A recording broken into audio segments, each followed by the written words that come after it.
Good evening and thanks for watching Tonight at 6. I'm Guy Atchley. And I'm Stella Inger. Thousands of acres of land burning south of Sonoyta.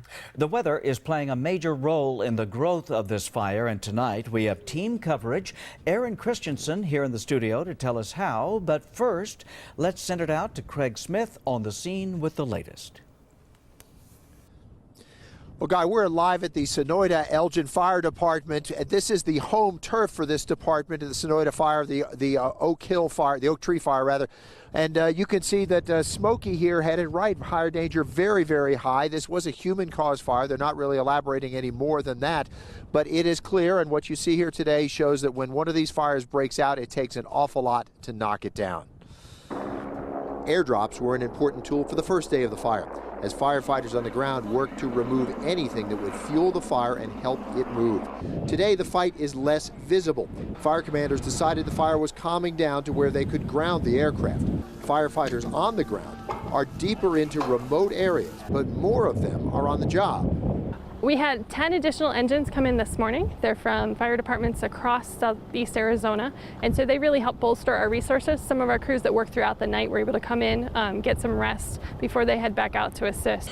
A Tucson company called Strongwatch is volunteering some technical support, a powerful surveillance camera it sells to the military and to law enforcement. Besides long-range vision, it can see heat and help map the fire's hotspots. We're in the infrared field view currently, and you can actually see those very bright spots that are down there. Those are hot spots. Now, if I switch from infrared to color, you notice you see nothing. The Forest Service puts thermal cameras on planes now to map and measure the fire zones. Dodd says his system can sometimes be a less expensive substitute for an aircraft. Now, looking ahead to tonight, what firefighters are hoping is that they'll be able to do some of their best work tonight, because at night things cool down, the winds drop down. You can probably tell it's very windy right now. The winds drop down, the humidity goes up. All of those factors help make it easier to knock down this fire and get a good handle on it, and they are hoping they can do just that tonight.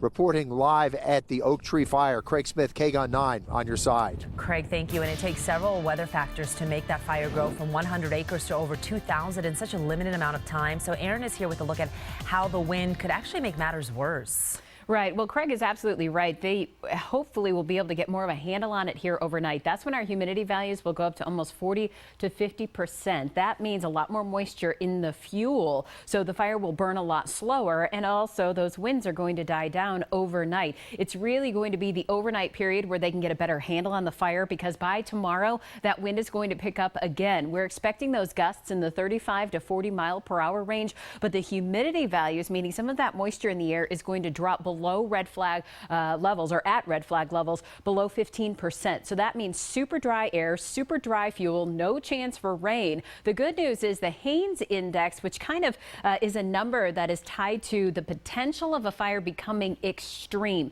meaning spreading very quickly, as well as its instability, is low. It's only at 4. So that is some good news. Of course, they're looking at the temperatures at the place where the fire is, at that spot as well, because that can potentially dry out the fuel even faster. The higher the temperature, the lower the humidity, the faster that fuel is going to burn, and the faster the fire is essentially going to spread. So we're continuing to keep an eye on the spot forecast for that area. But what about through the holiday weekend? Will the firefighters be working overtime? I'll let you know that coming up.